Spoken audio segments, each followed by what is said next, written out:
historically, a lot of people have discussed mediation, and there's been this, what I perceive as a social myth that mediation is not a place for domestic violence agreements. And what I experienced in the courts, I feel that mediation really needs to be considered more often in regards to situations that even include domestic violence. I'm Rachel Green, divorce mediator and collaborative attorney. Join me as I chat about everything from smoothly navigating your way through divorce to prenups, all the while keeping the kids in mind. Hi, I'm Rachel Green. Welcome to Keep the Kids in Mind. Today, we are very lucky to have as our special guest, Stacey Sonnelitter, who has survived quite an ordeal through her divorce, including the litigation system. And Stacey, most of the people that I work with don't want to go to court and hope never to go to court, but sometimes things go in a different direction than you anticipated. And you've generously agreed to tell some of your story to our listeners. So welcome, and thanks for coming on. Well, thank you, Rachel. Thank you so much for inviting me to your show. Actually, what we're going to be talking about is very close to me, and I would really like people to hear about my experience because I care to spare other people the experience that I endured. So I hope people listen very carefully to this message and really consider mediation as an option for their situation before going into the public courts. So what I want to preface this with is that historically, a lot of people have discussed mediation, and there's been this, what I perceive as a social myth that mediation is not a place for domestic violence agreements. And what I experienced in the courts, I feel that mediation really needs to be considered more often in regards to situations that even include domestic violence.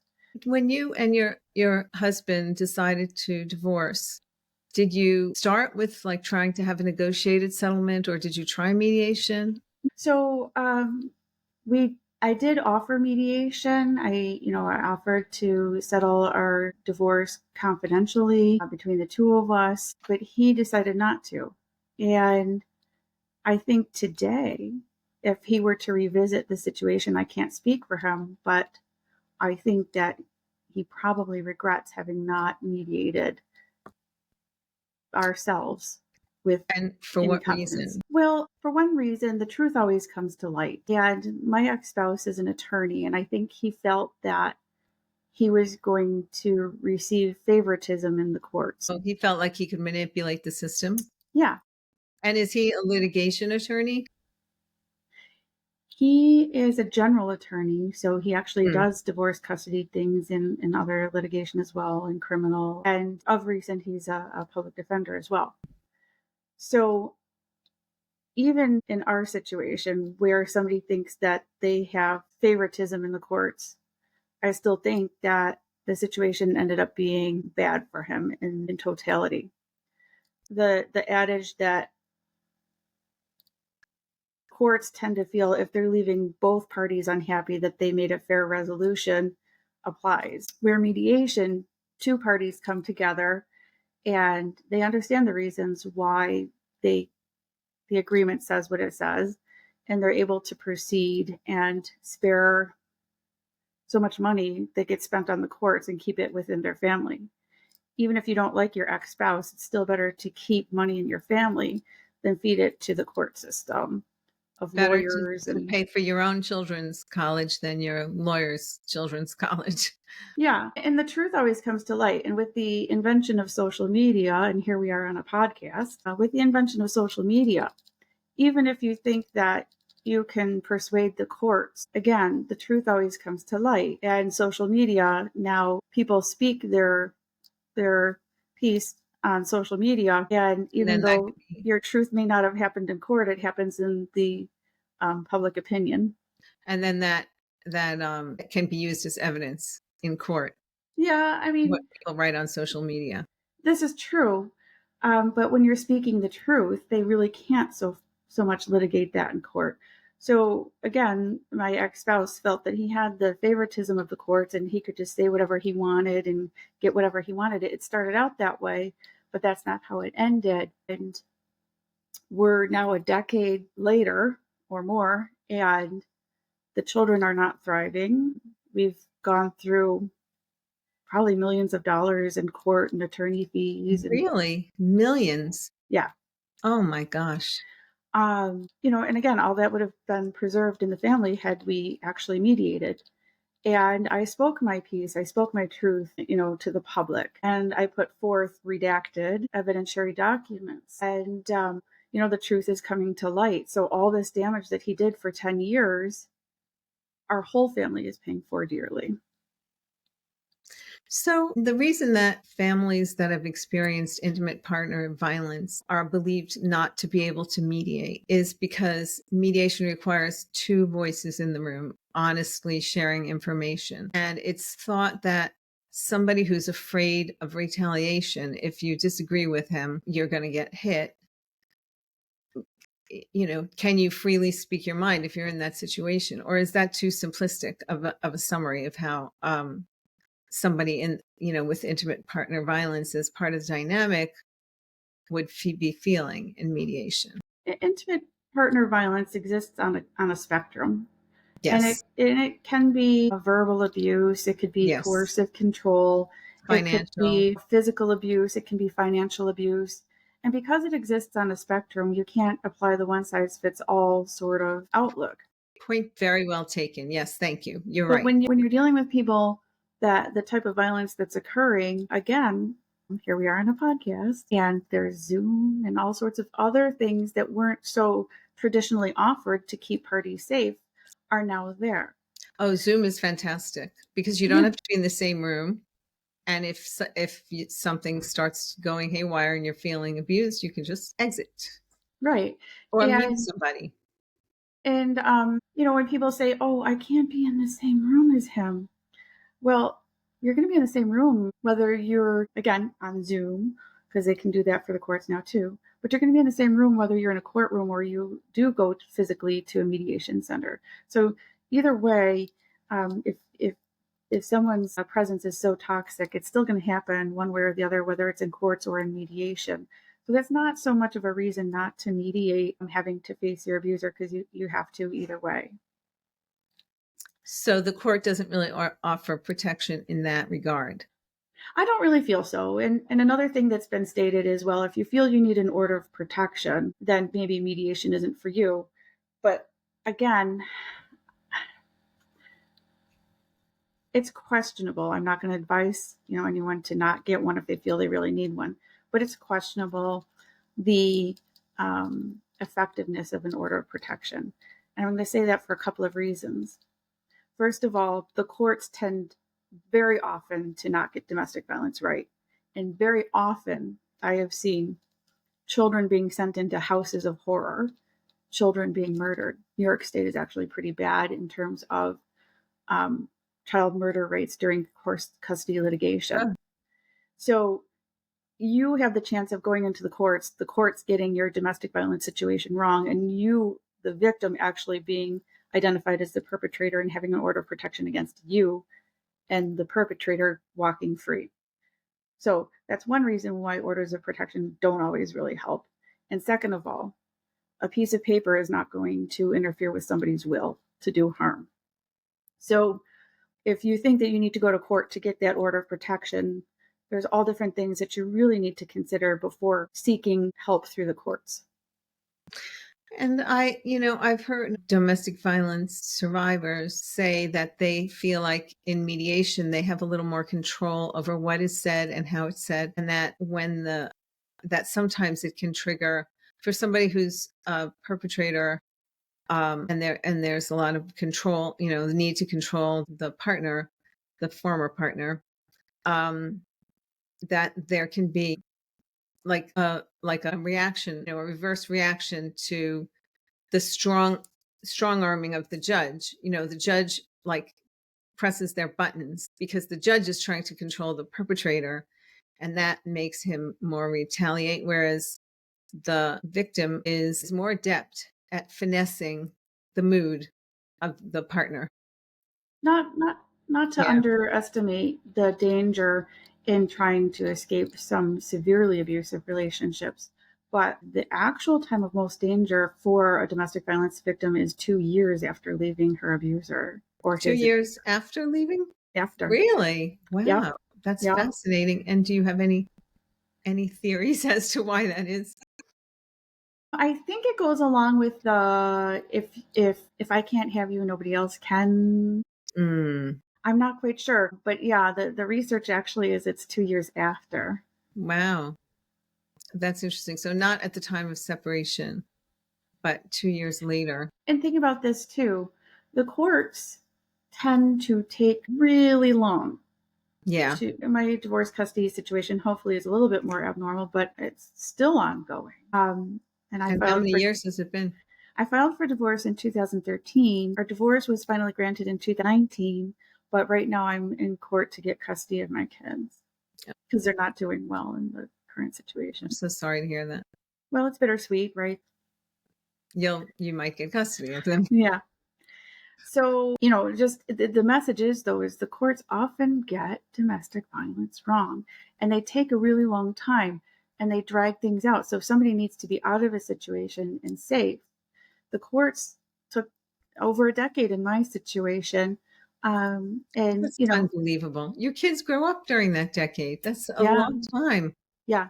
So, and it's you file an emergency order to show cause. And while you filed it as an emergency, it's not being heard for 6 months. Ugh, And this sort of thing happens. And so, again, if you went to mediation, you could have this done conceivably in 4 appointments, 3 appointments versus a decade. wow. That's really unbelievable. I mean, the difference is so stark. And the courts tend to believe that a document created by the parties themselves, that the parties know more what they need in their lives than the third party court can. And there's another issue that's sensitive to talk about, but people need to know. And that's when you go for your divorce. It's not just you and your significant other, spouse, or maybe you're not married, or however you identify, but it's not just two parties like that. There's three parties in a courtroom because even though I believe our justice system is among the best in the world, it's still faulty. There's no way to have a perfect justice system. And so there's a third party in the room with interests, and the third party in the room with interests is the state. The state has interests too in the outcome of your divorce custody issue. The state gets funding for court appearances from the federal government. And so there are certain interests when the state collects child support that's garnished from wages. There's federal funding that supports that as well that the states get. And there are offices that are created just on that issue of maximizing Title IV federal funding to the courts and the court system. So there is another interest that's in the courtroom that's beyond just the two parties presenting. And so So, when you yeah, mediate, this is not a consideration. right. So how does that manifest? I mean, is the state, you're saying the state is almost like a party to your divorce or your separation. And So the way that works is regardless, in New York State, your divorces take place in the Supreme Court. At the end of the day, who does your judge work for? The Supreme Court judge works for the state. So they're a and state so employee. so are you saying that the result in court that it's limiting, that there are things you can't talk about and things you can't do because the state is there saying, no, we need you to do X, Y, and Z. You can't agree to A, B, and C. It's more like, the court is supposed to be an unbiased platform, neutral to both parties. But no matter how we try to design our system, like I said, there's always going to be flaws. And one of the flaws is that that judge has a desire to show good performance in his duties. And so a judge is inclined to maximize Title IV federal funding to the state and the courts. And how do they do that? consideration of who's paying child support. So oftentimes you will see that the non-moneyed partner is the one having to pay child support, because then they can garnish more child support from paychecks and get more Title IV funding for doing that. So it has an impact on custody placement. And you're also relying on the moral compass of your judge, because the courts make more money when they give custody to an abuser, because, like my case, it was dragged out for 11 years. So you mean the court is not in any rush to get you finished because they get more money the more cases they have, the more time your case takes, Right. more hours. And when they maximize their Title IV funding, then the whole system gets more and more expansive, because the more Title IV funding they get, the more attorneys they get, the more supervisors they get, the more parent coordinators they get, the more it just grows and grows and grows, because they're maximizing their Title IV federal funding. And it just becomes, a bigger and bigger, more influential process. So you really feel like, excuse me, you have no control over the process. Right. And again, typically courts tend to feel that if both parties leave dissatisfied, they created a fair agreement.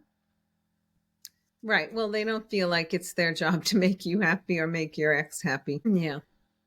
So, although mediation didn't work in my situation, I think everything considered, the money that we spent, the ultimate disposition of the kids, they are coming back to me, the frustration of the courts not being a fair and impartial forum in my case, and my exposure on social media, putting forth facts and evidence, not just hearsay. My ex would have been much better off if he really participated in good faith with mediation at onset. Yeah. But do you think there would have been any way to persuade him to do that? I think, it's that time of year. Everyone tends to hear of the, what was the movie with the Christmas past, present, and future? Oh, Scrooge, yeah. right? Right. Right. Christmas Carol. Yeah. Yeah. So I think, again, if he had the ability to see the outcome of what was going to happen, he would have mediated. And that's why I want people to hear this, because I want other people to consider mediation. It's not for everybody. I will concede to that, but really consider mediation instead of the courts. Domestic violence victims need to consider it, because the courts get domestic violence wrong so often. And even for abusers, because I think my ex was, again, better served even if he mediated, because the ultimate outcome is the truth does come to light anyway.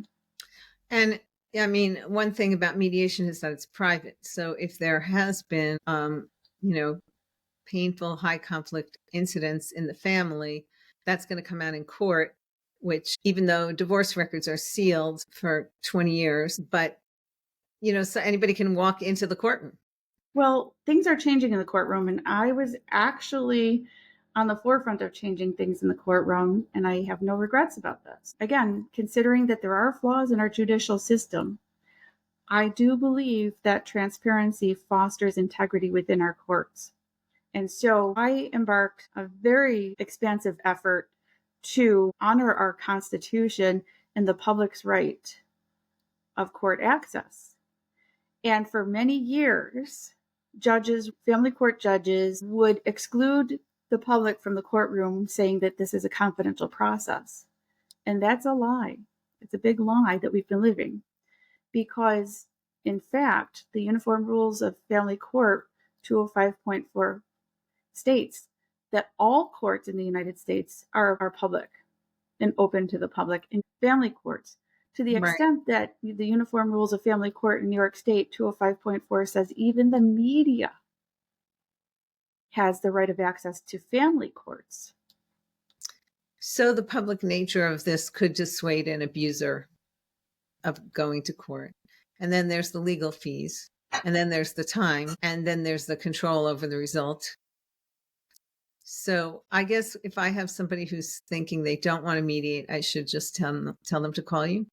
You can have them call me, but you can also share your podcast video because absolutely, again, not one size fits all, but I think by and large, a domestic violence victim risks walking into the courtroom and actually being called the abuser and the custody of the children being sent to the custody of the abuser.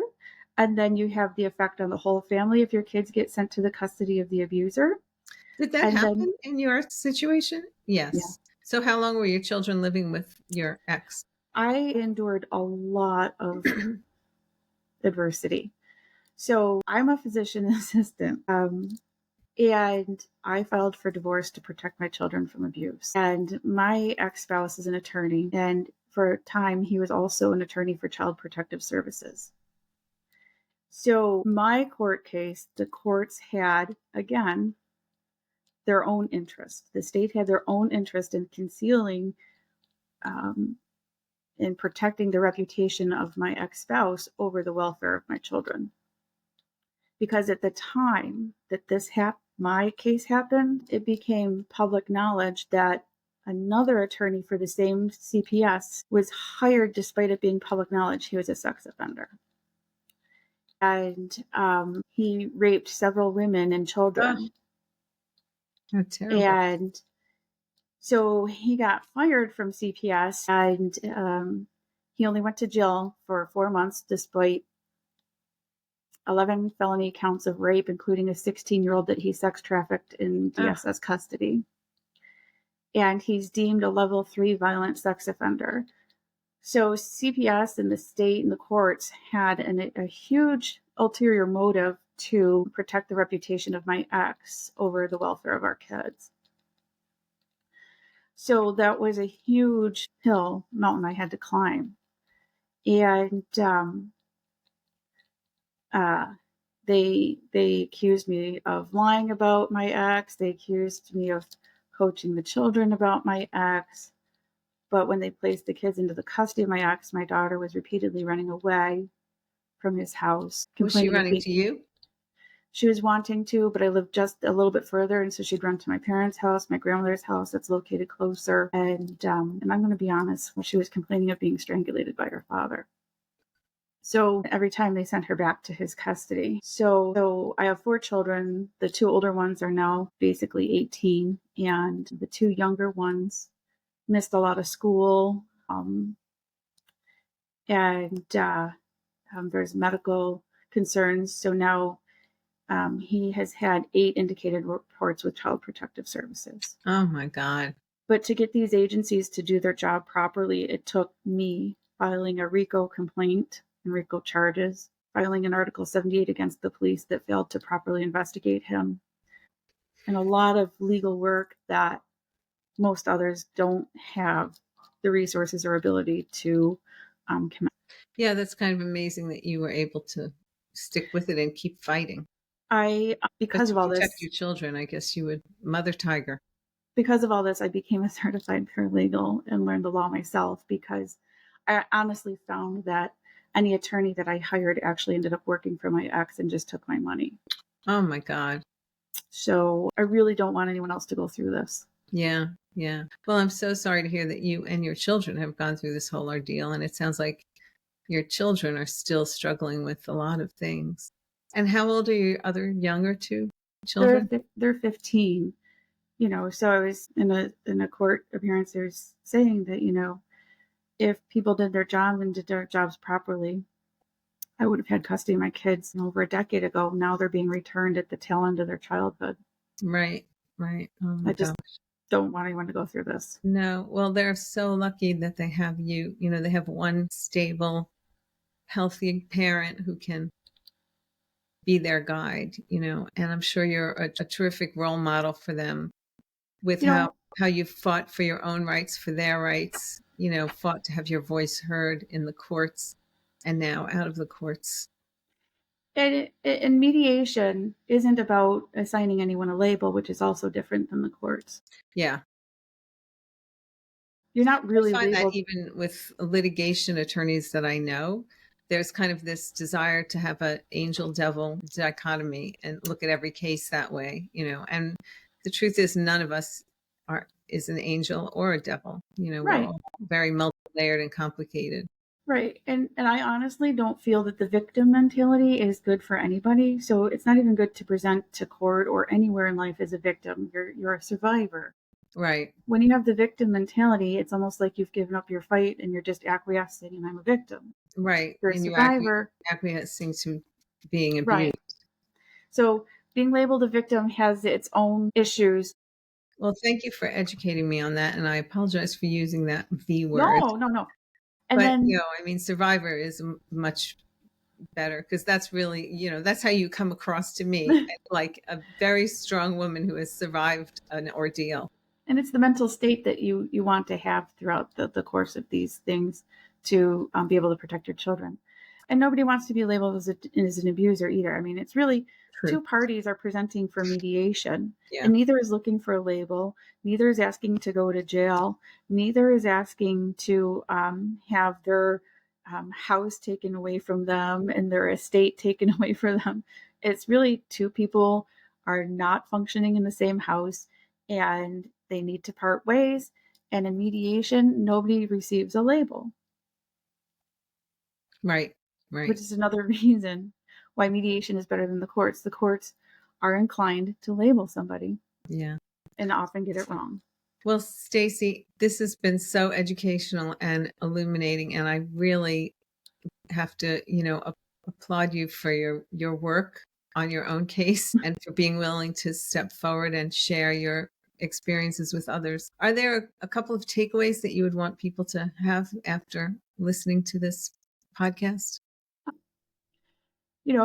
First and foremost, always do what you feel is in the best interest of your family and your children and your safety and your children's safety.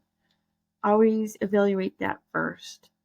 But I think I would like to dispel the societal myth that mediation is not for IDV cases.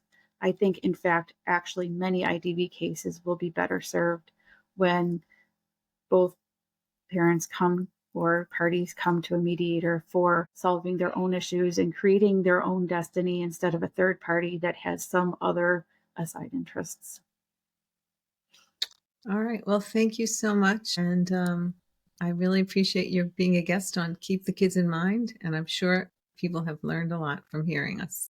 Oh, well, thank you so much, Rachel, and thanks for helping me share the message.